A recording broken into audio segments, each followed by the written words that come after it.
Matrix यानी हिंदी में इसको आव्यूह बोलते हैं। आव्यूह क्या होता है? तो ये एक अरेंजमेंट है। मैट्रिक्स क्या है? एक अरेंजमेंट। और ये अरेंजमेंट किस चीज का हो सकता है? ये अरेंजमेंट संख्याओं का हो सकता है या फिर फलनों का भी हो सकता है। तो यानी मैट्रिक्स क्या है? मैट्रिक्स एक अरेंजमेंट है जिसमें संख्याएं हो सकती है या फलन हो सकते हैं। तो यहाँ पे हम एक उदाहरण ले रहे हैं अरेंजमेंट, अंकों के अरेंजमेंट का, संख्याओं के अरेंजमेंट का। जैसे 3, 4, 5, 7, 8, 9, 3, 2, 1, 4, 2, 7, ये हमने कोई अरेंजमेंट लिया।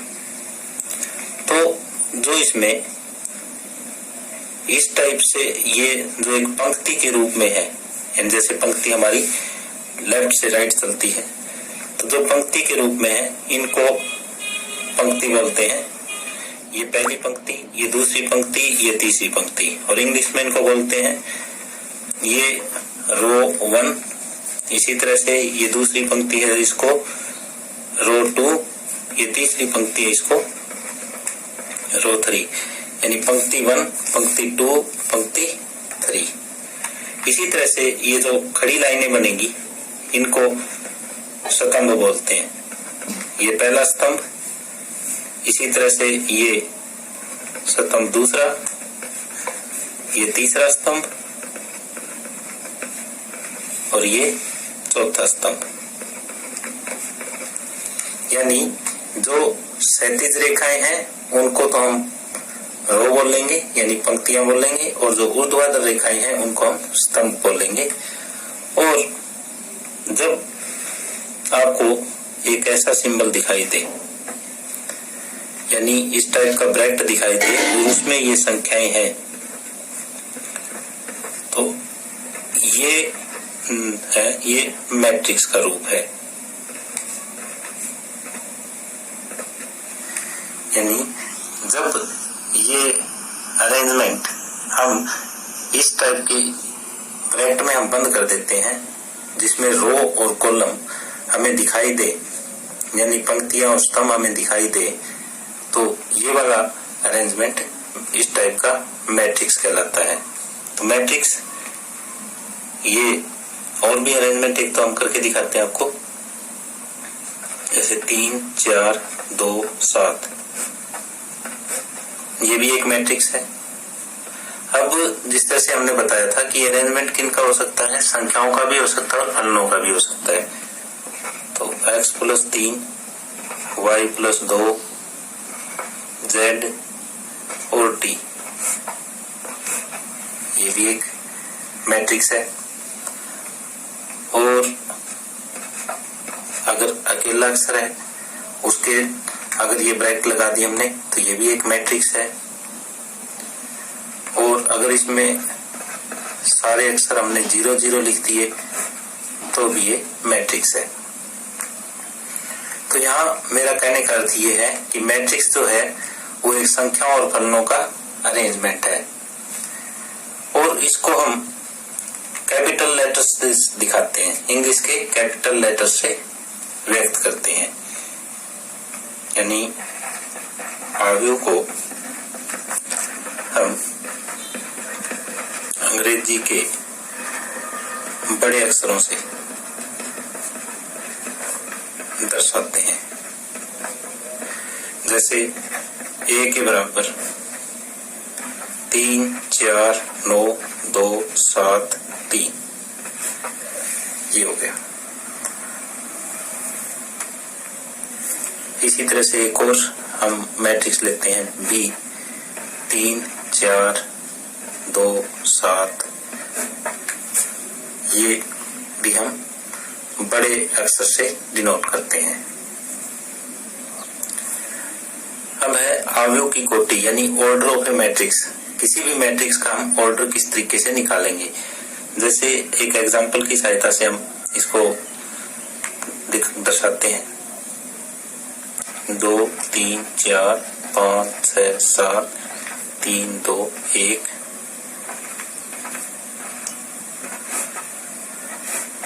ये हमने कोई आव्यूह लिया। अब हमें इसका ऑर्डर बताना है, यानी इस आव्यूह की कोटि बतानी है। तो सबसे पहले इसमें हम नंबर ऑफ रो गिनते हैं कितनी है, 1 2 3, यानी नंबर ऑफ रो गुणा नंबर ऑफ कॉलम्स, यानी पंक्तियों की संख्या गुणा स्तंभों की संख्या। ये ऑर्डर ऑफ मैट्रिक्स होता है। तो यहाँ पे पंक्तियों की संख्या हमारे पास 1 2 3 है, तो यहाँ कोटि क्या आ जाएगी, पंक्तियों की संख्या पहले और स्तंभों की संख्या बाद में, 1 2 3 और 4, यानी ये कितने कोटि का मैट्रिक्स है, ये 3 गुणा 4 कोटि का मैट्रिक्स है। अब इस तरीके से हम और लेते हैं एक एग्जांपल, जैसे यही ले लेते हैं जो हमने ऊपर ही लिया, 3 4 9 2 7 3, ये कितने कोटि का आव्यूह है।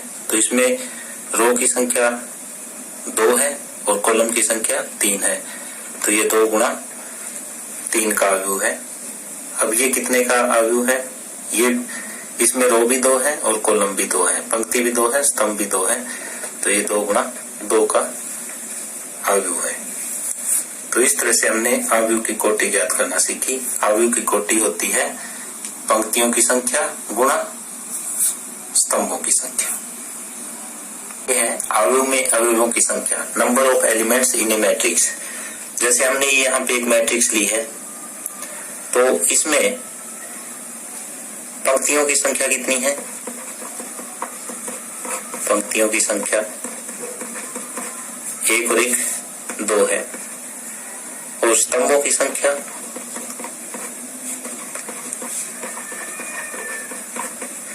1 2 और 3 है।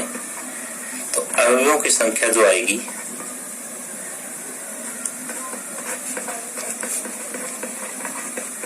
इनकी गुणा कर देंगे कि पंक्तियों की संख्या गुणा स्तंभों की संख्या, यानी 6। तो जो आपको ये यहाँ पे संख्याएं दिखाई दे रही है, ये सारी के सारे मैट्रिक्स ए के अवयव हैं। तो अवयवों की संख्या ज्ञात करने के लिए उनकी पंक्तियों की संख्या को उनके स्तंभों की संख्या से हम गुणा कर देते हैं। तो चाहे तो आप इसके गिन के भी देख सकते हो कितने अवयव है, 1 2 3 4 5 6, तो टोटल 6 अवयव है। तो इस तरह से हम अवयवों की संख्या ज्ञात कर सकते हैं। आगे हमारे पास उदाहरण 1 है, 3 फैक्ट्रियों 1 2 तथा 3 में पुरुष तथा महिला कर्मियों से संबंधित निम्न सूचना पे विचार कीजिए। ये दिया हुआ है कि पहली फैक्ट्री में पुरुष कर्मी 30 हैं और महिला कर्मी 25 हैं। दूसरी फैक्ट्री में पुरुष कर्मी 25 और महिला कर्मी 31, और तीसरी फैक्ट्री में पुरुष कर्मी 27 है और महिला कर्मी 26 है। ये आंकड़े हमें दिए हुए हैं। इन आंकड़ों को एक हमें आव्यूह में बदलना है 3 गुणा 2 की, और दूसरा तीसरी पंक्ति और दूसरे स्तंभ वाली पंक्ति क्या दर्शाती है। तो पहला प्रश्न ये बन रहा है कि उपयुक्त सूचना को एक 3 गुणा 2 के आव्यूह में बदलें। 3 गुणा 2 यानी पंक्तियां तो हमारे पास 3 होनी चाहिए और स्तंभ कितने होने चाहिए, 2 होने चाहिए। तो इस प्रकार का जो आव्यूह है वो इस टाइप से बनेगा। 3 पंक्तियां जैसे यहाँ पे बनी हुई है, 3 पंक्तियां सेम ऐसे लिख देंगे हम, 30 25 25 31 27 और 26। तो ये 3 पंक्तियां हैं और 2 स्तंभ हैं, तो ये 3 गुणा 2 का एक आव्यूह हमारे पास तैयार हो गया। अब ये दूसरे में कहता है कि तीसरी पंक्ति और दूसरे स्तंभ वाली प्रविष्टि क्या दर्शाती है। तो ये दर्शा रही है, तीसरी तो पंक्ति होगी ये, और इसमें दूसरे स्तंभ वाली प्रविष्टि यानी 26, ये क्या दर्शा रही है, ये दर्शा रही है कि तीसरी फैक्ट्री में महिला कर्मियों की संख्या।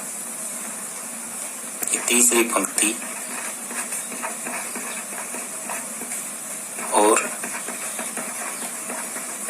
दूसरे स्तंभ की प्रविष्टि फैक्ट्री 3 में महिला कर्मियों को दर्शा रही है।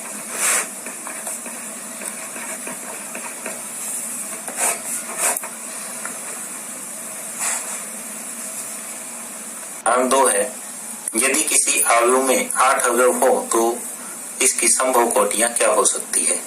तो जैसे हम जानते हैं कि कोई भी अवयव जो m गुणा n कोटि का है तो उसके अवयवों की संख्या m1 होती है, और हमें यहाँ अवयव दे रखे 8, तो हम ऐसे जोड़े छांटेंगे जिनका गुणा 8 हो जाए। तो यहाँ अवयवों की संख्या हमें दे रखी है 8, तो हमें ऐसे युग्म ज्ञात करने हैं जिनका गुणनफल 8 हो। तो ऐसे कौन कौन से हो सकते हैं? एक तो 1 और 8 हो सकता है, दूसरा 8 की 1 के साथ गुणा भी 8 होती है, 4 की गुणा 2 के साथ 8 होती है, और 2 की गुणा 4 के साथ 8 होती है। बस ये ही हमारे संभावित युग्म हो सकते हैं जिनका गुणनफल 8 हो। तो अतः संभावित कोटियां क्या हो जाएगी?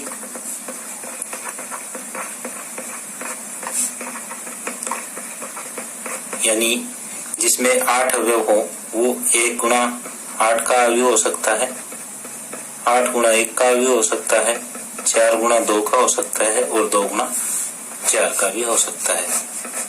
तो इस तरह से ये 4 संभावित कोटियां हो सकती है। आगे तीसरा उदाहरण है, एक ऐसे 3 गुणा 2 अवयव की रचना कीजिए जिसके अवयव aij 1/2 मोड i-3j मोड द्वारा प्रदत्त है। यानी हमें एक 3 गुणा 2 की एक अवयव की रचना करनी है, एक मैट्रिक्स बनाना है 3 गुणा 2 ऑर्डर का। तो वो किस टाइप का हो सकता है? सामान्यतः 3 गुणा 2 का अवयव इस टाइप का होगा। ये मान लेते हैं इसको कि इसमें 3 पंक्तियां होनी चाहिए, a11, a21, a31, और 2 क्या होने चाहिए? स्तंभ a12, a22 और a32। ये बन गया हमारा। अब हमें 3 गुणा 2 का अवयव बनाना है। तो अब इसमें 3 तो रो होगी और 2 कॉलम हो गए। अब हम इस दिए गए aij के द्वारा ये सारी वैल्यूज हम ज्ञात करेंगे और इसमें a में रख देंगे। यही हमारा सवाल है। तो a11 1/2 1 - 3 इंटू 1, ये जो है 1/2 मोड में -2 मोड से वैल्यू बाहर आएगी तो ये प्लस की हो जाएगी और ये 1 आ जाएगा। इसी तरह से a12 ज्ञात किया जा सकता है 1/2 1 - 3 गुणा 2 1/2 1 - 6 और 1/2 -5 यानी 5/2। इसी तरह से a21 ज्ञात किया जा सकता है, ये 1/2 आ जाएगा। a22 ज्ञात किया जा सकता है, ये 2 आ जाएगा। a31 भी ज्ञात किया जा सकता है, ये 0 आएगा। और a32 भी ज्ञात किया जा सकता है, ये 3/2 आएगा। तो ये 6 की 6 वैल्यू हमने यहाँ पे फाइंड आउट कर ली और अब इसको इस अवयव a में रख देंगे। अतः लिस्ट आव्यूह क्या हो जाएगा, ये है वो A11 की वैल्यू 1 और ये 5/2, A12 की 5/2, A21 की 1/2, ये 2, ये 0 और ये 3/2। तो इस तरह का जब भी कोई सवाल आ जाए तो सबसे पहले हमें ये देखना है कि ये कितने गुणा कितने का आव्यूह बनाना है। तो फिर सबसे पहले जो एक जनरल आव्यूह है वो बना लेंगे और फिर AIJ के द्वारा इन सभी का मान निकाल के उसमें रख देंगे। तो इस तरह से ये उदाहरण नंबर 3 कंप्लीट होता है। आव्यूहों के प्रकार यानी टाइप्स ऑफ मैट्रिसेस की मैट्रिसेस की टाइप कौन कौन सी हो सकती है। पहली टाइप है स्तंभ आव्यूह यानी कॉलम मैट्रिक्स। तो एक ऐसा आव्यूह जिसमें केवल एक ही स्तंभ हो वो स्तंभ आव्यूह कहलाता है। जैसे हम यहाँ पे ले रहे हैं 1 2 4 9, तो इसमें स्तंभ तो एक है और जो पंक्तियां हैं वो 4 है, तो ये 4 गुना 1 का आव्यूह है। और इसी तरह से और भी लिए जा सकते हैं 3 4 5, यानी स्तंभ आव्यूह में आपको केवल स्तंभ ही दिखाई देगा। ये 3 गुना 1 का है, केवल एक ही स्तंभ होगा इसमें। तो ये अगर लिखना चाहें तो हम ऐसे लिख सकते हैं कि एक स्तंभ आव्यूह वह आव्यूह होता है जिसमें केवल एक स्तंभ हो, यानी ऐसा मैट्रिक्स जिसमें केवल एक ही कॉलम हो वो कॉलम मैट्रिक्स कहलाता है। इसी तरह से रो मैट्रिक्स क्या हो जाएगा, ऐसा मैट्रिक्स जिसमें केवल एक ही रो हो वो रो मैट्रिक्स कहलाता है। यानी पंक्ति आव्यूह किसे कहेंगे, एक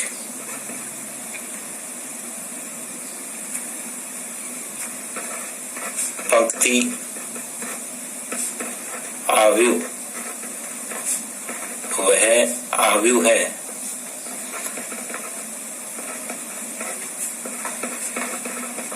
जिसमें केवल एक पंक्ति हो। उदाहरण के लिए ये ले सकते हैं 4 5 9, तो इसमें पंक्ति तो एक है और जो स्तंभ है वो 3 है। और भी लिए जा सकते हैं X Y P T, तो इसमें पंक्तियां एक है और स्तंभ जो है वो 4 है। तो पंक्ति आव्यूह किसे कहेंगे कि एक ऐसी आव्यूह जिसमें केवल एक ही पंक्ति हो वो पंक्ति आव्यूह कहलाती है। अब तीसरे नंबर पे है वर्ग आव्यूह। इसमें जो पंक्तियों की संख्या और स्तंभों की संख्या वो समान होती है। एक ऐसी आव्यूह जिसमें पंक्तियों की संख्या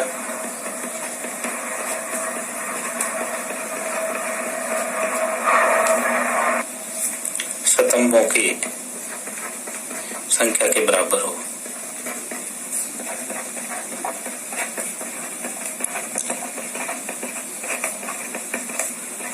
वर्ग आव्यूह कहलाता है।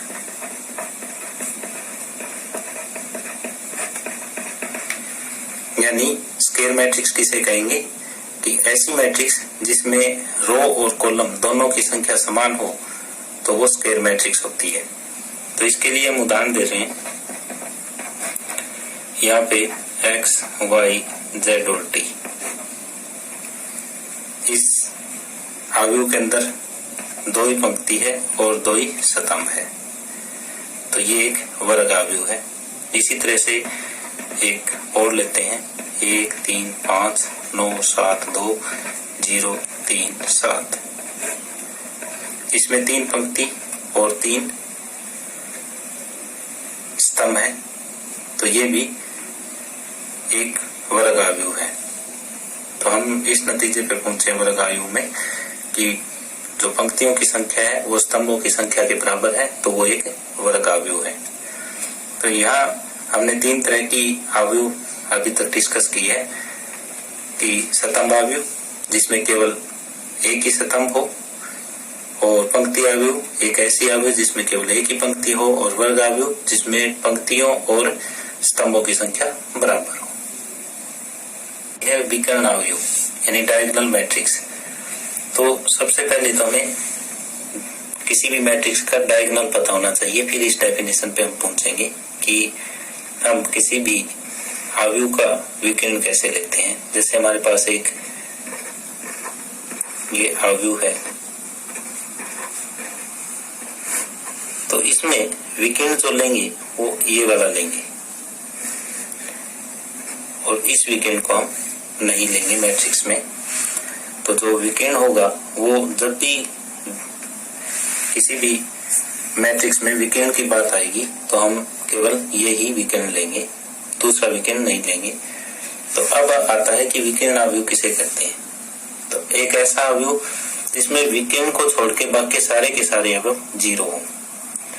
तो यहाँ पे उदाहरण ले रहे हैं हम 1 0 0 0 3 0 0 0 5। तो यहाँ पे जो विकर्ण के अवयव हैं उनको छोड़ के बाकी सारे अगर 0 है तो ये विकर्ण आव्यूह कहलाएगी।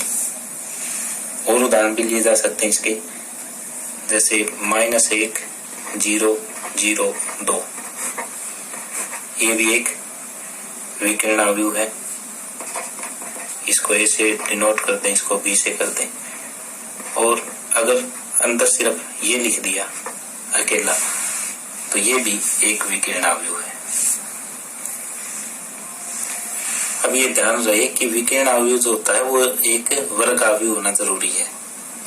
अब आगे है अदिश आव्यूह यानी स्केलर मैट्रिक्स। तो स्केलर मैट्रिक्स एक किस्म से विकर्ण आव्यूह होता है, लेकिन इसके जो विकर्ण के अवयव है वो समान होते हैं। जैसे हम यहाँ पे ले रहे हैं 3 3 0 0, यहाँ विकर्ण के अवयव अगर समान है तो ये एक अदिश आव्यूह है। इसी तरीके से एक और लिया जा सकता है 0 0 और 3। यहाँ पे भी हम देख रहे हैं कि विकर्ण जो है वो बराबर है और विकर्ण को छोड़ के बाकी सारे अवयव 0 है। तो ये भी एक अदिश आव्यूह का उदाहरण है।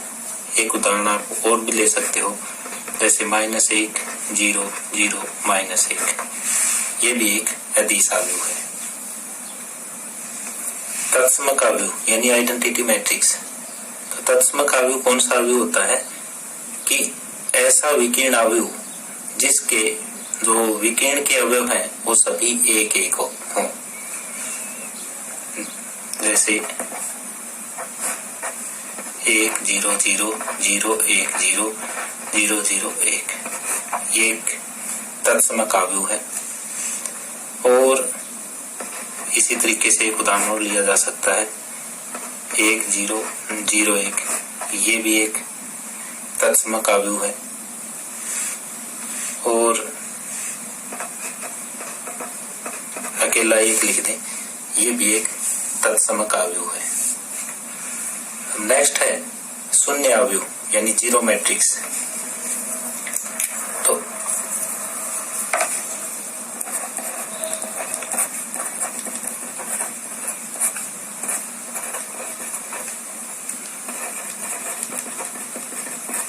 शून्य आव्यूह कौन सा होता है? एक ऐसा आव्यूह जिसमें सभी अवयव शून्य हो, वो शून्य आव्यूह कहलाता है या 0 मैट्रिक्स कहलाता है। इसको नल मैट्रिक्स भी बोलते हैं। तो जैसे A के बराबर ये शून्य आव्यूह है, ये भी शून्य आव्यूह है, ये भी शून्य आव्यूह है। तो एक ऐसा आव्यूह जिसके सभी अवयव शून्य हो वो शून्य आव्यूह कहलाता है। और ये भी किसी भी कोटि का हो सकता है। और ये जरूरी नहीं कि ये वर्ग आव्यूह हो, ये आयताकार आव्यूह भी हो सकता है। अब इन सभी आव्यूहों के प्रकार के लिए एक ट्रिक देखते हैं। जैसे हमने ये स्क्वायर मैट्रिक्स ली, 1 2 3 4 5 6 7 8 9, ये क्या है? ये एक वर्ग आव्यूह। इसमें जो पंक्तियों की संख्या है वो कॉलम की संख्या के बराबर है। अब इससे हम बनाते हैं विकर्ण आव्यूह। विकर्ण आव्यूह में ये विकर्णों को छोड़ के बाकी सारे 0 हो जाते हैं। इसको हम बोलते हैं विकर्ण आव्यूह। अगर ये विकर्ण सारे समान हो जाए, जैसे 5 5 5,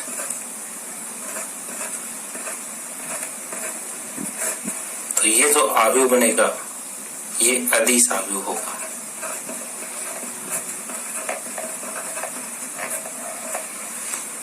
और अगर 5 5 की जगह 1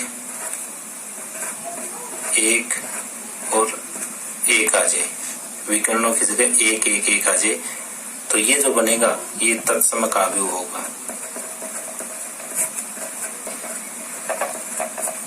और जब ये सारे 0 0 हो जाए,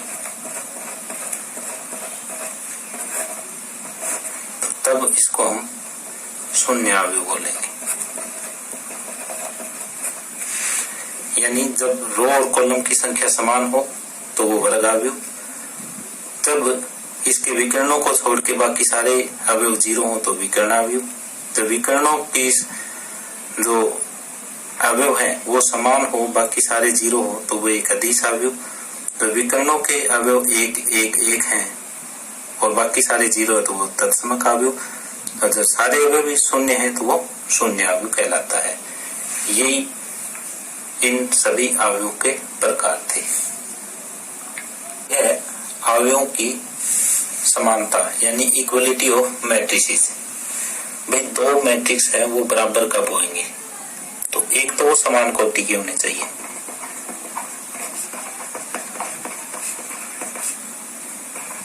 और दूसरा उनके संगत अवयव भी बराबर हो।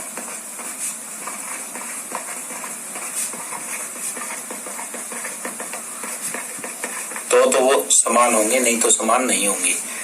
जैसे हम यहाँ पे एक उदाहरण ले रहे हैं, x y z और t, ये बराबर 1 2 3 4, ये बराबर कब होंगे? पहले तो हम देखते हैं कि ये भी 2 गुणा 2 कोटि का है, ये भी 2 गुणा 2 कोटि का है। पहली कंडीशन तो ये पूरी करता होना चाहिए। और दूसरा, ये पहला एलिमेंट, पहला रो, पहला कॉलम इसके बराबर होना चाहिए और इसका संगत इसके बराबर होना चाहिए। यानी x तो 1 के बराबर होना चाहिए, y 2 के बराबर होना चाहिए, इसी तरह z 3 के बराबर होना चाहिए और t जो है वो 4 के बराबर होना चाहिए। तभी ये बराबर है, नहीं तो बराबर नहीं कहलाएंगे। यानी 4 5 -1 7, 4 5 -1 7, यानी ये 2 गुणा 2 का मैट्रिक्स है, यानी समान कोटि का है। और दूसरी बात, इसके संगत अवयव भी बराबर हैं, तो ऐसा आव्यूह जो है वो समान आव्यूह कहलाएगा।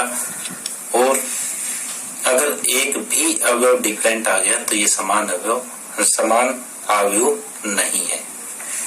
तो ये अपने को ध्यान रखना है कि दोनों समान कोटि के होने चाहिए और उनके संगत अवयव भी बराबर होने चाहिए।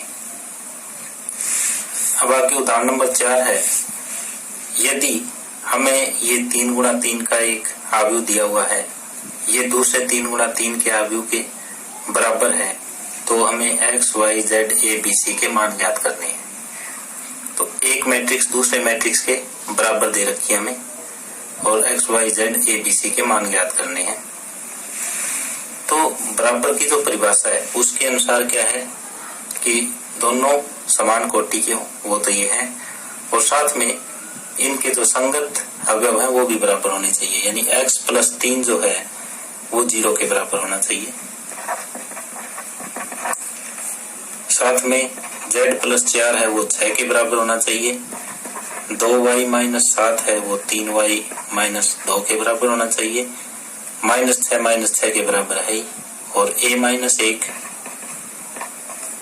ये माइनस 3 के बराबर होना चाहिए, और 2c प्लस 2 0 के बराबर हो। b माइनस 3 2b प्लस 4 के बराबर हो। ये माइनस 21 के बराबर है, और 0 0 के बराबर है। तो अब अगर इनको सोल्व करें, यहाँ से सोल्व करें तो x का मान आ जाएगा 3 हमारे पास। यहाँ z के लिए इसको सोल्व करें तो z का मान आ जाएगा 2, और इसी तरह से बाकी हम सोल्व कर सकते हैं। अब यहाँ से y का मान हम ज्ञात करें तो -5 आ जाएगा। इसी तरह से a का मान ज्ञात किया जा सकता है, b का ज्ञात जा सकता है, और c का भी किया जा सकता है।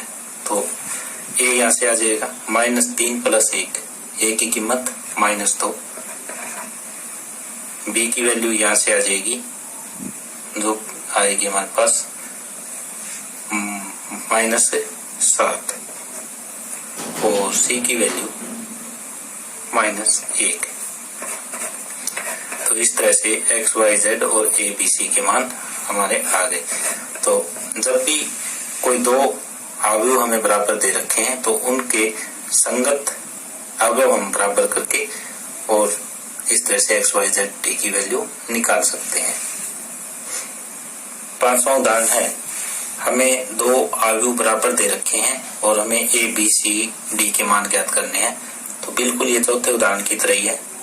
तो सबसे पहले हम ये देख रहे हैं कि दोनों अवयवों की कोटियां समान है, ये भी 2 गुना 2 का है और ये भी 2 गुना 2 का है।